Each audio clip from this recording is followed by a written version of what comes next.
Hello বন্ধুরা, আশা করি ভালো আছেন। আজ আমি আপনাদের সামনে একটা নতুন ভিডিও নিয়ে আসলাম। ভিডিওটি হচ্ছে কিভাবে ফেসবুক পেজে খুব সহজেই ভিডিও আপলোড করা যায় থাম্বনেল সহ। তো এটা আমরা অনেকেই জানি না। তো আজ আমি আপনাদেরকে শেখাবো বা দেখাবো কিভাবে থাম্বনেল সহ ভিডিও ফেসবুক পেজে আপলোড করব খুব সহজে এবং অল্প সময়। তো আপনারা আমার এই চ্যানেলটাকে সাবস্ক্রাইব করে রাখবেন এবং বেল আইকনে অবশ্যই ক্লিক করে রাখবেন, কারণ নতুন নতুন ভিডিও পেতে সাবস্ক্রাইব এবং বেল আইকনে ক্লিক করাটা আবশ্যক। তো বন্ধুরা, আমি প্রথমে চলে যাচ্ছি একটি ব্রাউজারে। আমি যাচ্ছি ক্রোম ব্রাউজারে। আমি আমার ক্রোম ব্রাউজারে গেলাম। ক্রোম ব্রাউজারে যাওয়ার পর আমি গুগল সার্চ বক্সে লিখব ক্রিয়েটর স্টুডিও। ক্রিয়েটর স্টুডিও তো ক্রিয়েটর স্টুডিও লেখার পর আমি এন্টারে ক্লিক করব। এন্টারে ক্লিক করলে দেখেন এরকম একটি পেজ চলে আসবে। তো সর্বপ্রথম যে লিঙ্কটা আছে আমি এই লিঙ্কে ক্লিক করব, ক্রিয়েটর স্টুডিও ফেসবুক। এখানে আমি ক্লিক করলাম। ক্লিক করার পর দেখেন একটি পেজ আসবে, ক্রিয়েটর স্টুডিও নামে একটি পেজ চলে আসছে। তো এখানে আসার পর আমাদের প্রথম কাজটি হচ্ছে এই যে এখানে যে সার্চ বক্সটি আছে এখানে আমি ক্লিক করে আমার ফেসবুকের সাথে যেই সকল পেজ যুক্ত আছে সবগুলো এখানে শো করবে। তো আমি যে পেজের মধ্যে ভিডিও আপলোড করব থাম্বনেল সহ এবং খুব সহজে, তো এই পেজটাকে আমি সিলেক্ট করে নেব। আমি এই পেজটাকে সিলেক্ট করে নিলাম। তো নেওয়ার পর আমি পেজটাকে সিলেক্ট করে নিলাম। তারপর নিচের দিকে যে দেখবো এখানে লেখা আছে ভিউ, এই ভিউতে ক্লিক করব। তো আমার পেজটা সিলেক্ট হয়ে গেল। সিলেক্ট হয়ে যাওয়ার পর এখন আমার ভিডিও আপলোড করার পালা। তো প্রথমে আমি যে কাজটি করবো দেখেন এখানে সবুজ ঘরের ভিতরে লেখা আছে ক্রিয়েট নিউ। আমি এই ক্রিয়েট নিউতে ক্লিক করব।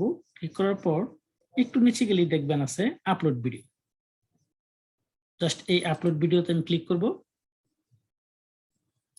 আপলোড ভিডিওতে ক্লিক করার পর দেখেন আমাকে কম্পিউটার ব্রাউজারে বা বিভিন্ন ড্রাইভে নিয়ে চলে গেছে, কারণ আমার ভিডিওটা অবশ্যই কোনো না কোনো ড্রাইভে রাখা আছে।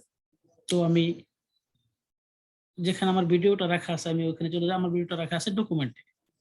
তো আমি ডকুমেন্টে ক্লিক করলাম।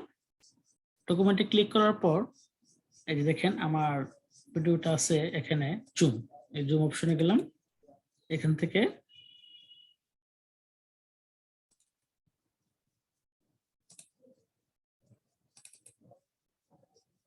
ধরেন আমি এই ভিডিওটা এখন আপলোড করব। তো এটা আমার ডাবল ক্লিক করলেও হবে, নতুবা সিলেক্ট করে ওপেনে ক্লিক করলেও হবে। আমি ডাবল ক্লিক করলাম। ডাবল ক্লিক করার পর ভিডিওতে দেখেন এরকম একটা পেজ চলে আসতেছে। একটু ওয়েট করতে হবে, জাস্ট পেজটা লোড হচ্ছে। দেখেন ভিডিওটা এখন এখানে চলে আসতেছে আপলোড ভিডিও। উপরে লেখা আছে আপলোড ভিডিও। হ্যাঁ, এই যে ভিডিওটা দেখেন আমার এখানে আসছে। তো এখন আমি কি করব, এই ভিডিওটাতে টাইটেল লাগাবো। তো এখানে টাইটেল লিখতে হবে ভিডিও টাইটেল। ভিডিও টাইটেল লেখার জন্য আমি আগে এখানে লিখে রাখছি নোটপ্যাডে। আপনারা এভাবে লিখে রাখতে পারেন অথবা নিজে হাতে লিখতে পারেন। আমি এটাকে কপি করে জাস্ট এই টাইটেল অপশনে আমি এটা পেস্ট করে দিলাম। আচ্ছা, তারপর আছে ডেসক্রিপশন বক্স। ডেসক্রিপশন বক্সে এই ভিডিও সম্পর্কে কিছু লিখতে হবে কিওয়ার্ডের মাধ্যমে। এমনভাবে ডেসক্রিপশনটা লিখবেন যেন যে কিওয়ার্ডগুলোর মাধ্যমে অডিয়েন্সটা সার্চ করে বেশি গুগলে অথবা ইউটিউবে অথবা ফেসবুকে, ওইরকম কিওয়ার্ড ব্যবহার করে আপনারা এখানে একটা ছোট্ট একটা ডেসক্রিপশন লিখবেন। তো আমি নতুন করে লিখলাম না, আমি জাস্ট আমার ওই কপি করা যে লেখাগুলো ছিল ওইগুলোকে আমি এখানে পেস্ট করে দিলাম। তারপর ট্যাগের মধ্যে একটা বিষয় লক্ষ্য করবেন, আমরা ইউটিউবে যখন ট্যাগ দেই তখন সরাসরি ট্যাগ লিখলেই হয়, কিন্তু ফেসবুক পেজে ট্যাগ দেওয়ার ক্ষেত্রে অবশ্যই হ্যাশট্যাগ আগে ব্যবহার করতে হবে। প্রথম হ্যাশট্যাগ দিতে হবে, তারপর আপনার যে বিষয়ের উপরে ট্যাগ দিবেন সেই বিষয়টা লিখতে হবে।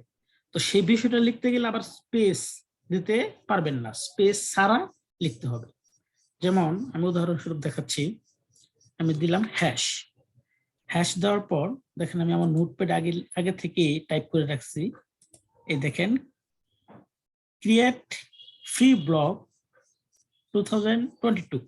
এখানে কিন্তু আমি কোনো স্পেস রাখি নাই, কোনো কমা দেই নেই, কোনো ফুল স্টপ দেই নেই, জাস্ট একসাথে মিলিয়ে, গায়ের সাথে গা মিলিয়ে আমি এই ওয়ার্ডগুলো এখানে লিখছি। আপনারা ঠিক এভাবে লিখবেন। এখানে কিন্তু দেখেন উপরে এই যে ক্রিয়েট, তারপর স্পেস আছে, তারপর তারপর স্পেস, তারপর ফ্রি, তারপর স্পেস, তারপর ব্লক, এভাবে কিন্তু লেখা আছে। কিন্তু এই ক্ষেত্রে দেখেন এখানে কোনো স্পেস নেই, এখানে ক্রিয়েট, তারপর একসাথে ফ্রি, একসাথে ব্লক এবং একসাথে 2022। তো আপনারা এভাবে লিখবেন। ফাঁকা জায়গা বা অথবা কোনো স্পেস থাকলে সেগুলোকে কেটে দিয়ে একসাথে এভাবে লিখবেন। তো আমি এটাকে কপি করলাম, কপি করে দেখেন এখানে আমি আগে হ্যাশট্যাগ দিয়ে রাখছি, জাস্ট এখানে আমি পেস্ট করে দিলাম। পেস্ট করে দেওয়ার পর কাজটা করবেন কি, এন্টারে ক্লিক করবেন। দেখেন এন্টারে ক্লিক করার পর জিনিসটা এরকম হয়ে গেল, জাস্ট একটি টেক্সট তৈরি হয়ে গেল। তো এই ট্যাগ আপনি আরো দিতে পারবেন, 4-5টা ট্যাগ দেওয়া যায়। আমি আরেকটা ট্যাগ দিলাম, আমি প্রথমে শিফট চেপে হ্যাশট্যাগে চাপ দিলাম, তারপর আমি আমার নোটপ্যাডে আগে থেকে লেখা ট্যাগ স্পেস ছাড়া থেকে কপি করলাম, কপি করে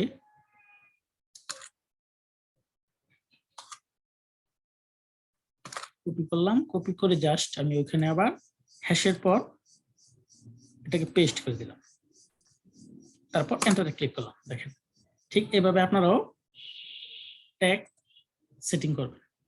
ট্যাগ সেটিং করার পর ভিডিওটা এখানে চলে আসছে, তারপর নিচের দিকে যাবেন, যাওয়ার পর এটা নিচের দিকে আর যাওয়া যায় না, পাশের দিকে যাবেন। এখানে পাশে ডান পাশে ভিডিও ডিটেলস সম্পর্কে এখানে আগে থেকে আপনি কিছু লিখতে পারেন বা ভিডিও ডিটেলস অটোমেটিকই আসে। দেখেন তার নিচে আছে একটা থাম্বনেল, আমরা কিন্তু ইউটিউবে থাম্বনেল ব্যবহার করে থাকি। তো এই ক্ষেত্রে ফেসবুক পেজে ভিডিও আপলোড করার ক্ষেত্রেও থাম্বনেল ব্যবহার করা যায়। এই ক্রিয়েটর স্টুডিওর মাধ্যমে যদি আমরা ভিডিওটা আপলোড করি এবং খুব দ্রুত, আপনি যদি ফেসবুক পেজে সরাসরি ভিডিও আপলোড করেন সেটা কিন্তু অনেক সময় নেবে। কিন্তু আমরা যদি এই ক্রিয়েটর স্টুডিওর মাধ্যমে ভিডিও আপলোড করি ফেসবুক পেজে, তাহলে কিন্তু থাম্বনেল সহ, ট্যাগ সহ, ডেসক্রিপশন সহ, টাইটেল সহ আমরা অল্প সময়ের মধ্যে আমরা ভিডিওটাকে আপলোড করতে পারবো এবং পাবলিকের কাছে এটা শো করতে পারবো। তো দেখেন এখানে আমি এখানে থাম্বনেল দেব। তো আমি প্রথমে থাম্বনেল ক্লিক করলাম, ক্লিক করার পর আমি এখানে একটা থাম্বনেল নিয়ে আসবো। তো থাম্বনেল নিয়ে আসার জন্য এখানে আমার থাম্বনেল দেওয়াই আছে, আমি জাস্ট এটুকু কেটে, তো দেখেন এখানে কিন্তু অটো কিছু থাম্বনেল তারা দিয়ে রাখছে এই ভিডিওর সাথে ম্যাচিং করে। তো আপনি এখান থেকে প্রথমটা দিতে পারেন, দ্বিতীয়টা দিতে পারেন, বা এটা ক্লিক করলে দেখেন এই যে এখানে কিন্তু থাম্বনেল হিসেবে সেট হচ্ছে। এটা আমি রেড কালারের থাম্বনেল দিতে পারি। তো আপনি যদি অটো থাম্বনেল দিতে না চান, তাহলে দেখেন নিচের দিকে একটা আছে কাস্টম ইমেজ, অ্যাড ইমেজ, এখানে ক্লিক করবেন। এখানে ক্লিক করার পর জাস্ট আপনার যদি পূর্ব থেকে কোনো থাম্বনেল তৈরি করা থাকে, যেমন আমি ডেস্কটপে গেলাম, আমার এখানে থাম্বনেল তৈরি করা আছে, দেখাচ্ছি আমি। এই যে দেখেন আমার যে থাম্বনেলটা তৈরি করা আছে, এই থাম্বনেলটা তৈরি করা আছে। এখান থেকে যে কোনো থাম্বনেল আপনি দিতে পারবেন। দেখেন আমি ডাবল ক্লিক করার পর এখানে কিন্তু থাম্বনেলটা চলে আসলো। আচ্ছা, তারপর আমি নিচের দিকে যাব, আবার দেখেন এখানে নিচে কিন্তু আরেকটা অপশন দিয়ে গেছে ভিডিও ফ্রেম। আপনি যদি ভিডিওতে কোনো ফ্রেম লাগাতে চান তাহলে কিন্তু সেটাও দিতে পারবেন। তো আমি ফ্রেমটা এখন আপাতত দিচ্ছি না, আমি থাম্বনেল পর্যন্ত থাকলাম। তারপর এখানে নিচের দিকে আসেন, নিচের দিকে আসার পর আরো কিছু অপশন রয়েছে এখানে, টেকিং আছে, তারপর 360 ডিরেক্টর টুলস, এগুলো প্রয়োজন নেই। জাস্ট তারপর আপনি নেক্সটে ক্লিক করবেন। নেক্সটে ক্লিক করার পর যে পেজটা আসছে এখানে দেখেন এটা টোটালি একটি ডিটেলস দেওয়া আছে। Before your publish 3 minutes long, মানে এটা 3 মিনিট চেয়ে বেশি লম্বা ভিডিও। ভিডিও ডেসক্রিপশন আছে, ওকে। ট্যাগ দেখেন এগুলো সবুজ, কিন্তু সবগুলো সবুজ। ট্যাগ ওকে, এইচডি ভিডিও ওকে। তার মানে আমার ভিডিওটা এতক্ষণ আমি যে কাজগুলো করে আসছি তা কিন্তু এখানে শো করতেছে আমি কি করে আসছি। দেখেন আমি যে ভিডিওটা আপলোড করছি সেটা কিন্তু 3 মিনিটের বেশি লম্বা, 3 মিনিট লং। তারপরে ভিডিও ডেসক্রিপশন, ভিডিও ডেসক্রিপশন আমি অবশ্যই দিছিলাম পেস্ট করে নোটপ্যাড থেকে, সেটা এখানে আছে যেহেতু সবুজ দেখাচ্ছে। তারপর ট্যাগ, ট্যাগ আমি দিছি তা এটা সবুজ দেখাচ্ছে। তারপরে আমার ভিডিওটা এইচডি কোয়ালিটি, এটা এখানে শো করছে। তারপর এই পাশে আসেন, এখানে দেখেন লেখা আছে পাবলিক নাও। আপনি কি এটা এখনই পাবলিক করতে চান, নাকি প্রিমিয়ার করতে চান, নাকি শিডিউল করতে চান? আপনি যেটা সেভ ডাপ করতে পারবেন। আমি জাস্ট অন্য কিছু করছি না, জাস্ট পাবলিক নাও এ রাখলাম। তারপর ফিড নিউ এগুলো যেভাবে আছে সেভাবেই থাকবে। নিচের দিকে আর কিছু প্রয়োজন নেই। অ্যাড প্লে লিস্ট, একটা আছে অ্যাড টু প্লে লিস্ট। আপনি এখানে যাবেন, যে এখানে যে আমার ব্লগের নামে একটা প্লে লিস্ট আছে, আমি যদি এটাতে ক্লিক করি তাহলে কিন্তু এই ভিডিওটা ওই ব্লগের নামের যে প্লে লিস্টটা আমার ফেসবুক পেজে আছে ওইখানে শো করবে। আর যদি আমি ব্লগার না দিয়ে যদি অন্য কোনো প্লে লিস্ট বানাতে চাই তাহলে ক্রিয়েট নিউ প্লে লিস্ট। আপনি এখানে নতুন কোনো টাইটেল, এখানে প্লে লিস্টের নাম লিখবেন, ডেসক্রিপশন, এই প্লে লিস্ট সম্পর্কে যা কিছু আছে তা এখানে লিখবেন। তারপর প্লে কভার, একটা কভার, এখানে একটা কভার ইমেজ দিবেন, যেটা আপনার থাম্বনেল যেটা তৈরি করছেন সেটাও দিতে পারবেন, অথবা আপনি নিজের ছবি দিতে পারেন, অথবা প্লে লিস্টের যদি এটা ব্লগ নামে কোনো প্লে লিস্ট হয়ে থাকে তাহলে ব্লগের একটা ছবি দিতে পারবেন। এভাবে আপনারা এটা ক্রিয়েট করতে পারবেন। জাস্ট আমি আর ক্রিয়েট করলাম না, আমার ব্লগার নামে একটি প্লে লিস্ট আছে, আমি ওখানে এটা রেখে দিলাম। তারপর নিচের দিকে যান, এখানে বলছে যে make available to other page. বলছে যে আপনি কি এই ভিডিওটাকে আরো অন্য কোনো পেজে আপনি কি এটাকে আপলোড করতে চান? যদি করতে চান, আপনার যদি অন্য কোনো পেজ থাকে তাহলে সেখানেও আপনি আপলোড করতে পারবেন। যেখানে আমার এখানে ডায়মন্ড নামে একটি পেজ আছে, আমাকে বলছে যে আমি এখানে যদি আমি এখানে টিক চিহ্ন দেই তাহলে কিন্তু এই ভিডিওটা আমার এই পেজেও আপলোড হবে, আবার এই ডায়মন্ড পেজেও আপলোড হবে। তো আমি আর আপলোড দিচ্ছি না, জাস্ট কাজ শেষ।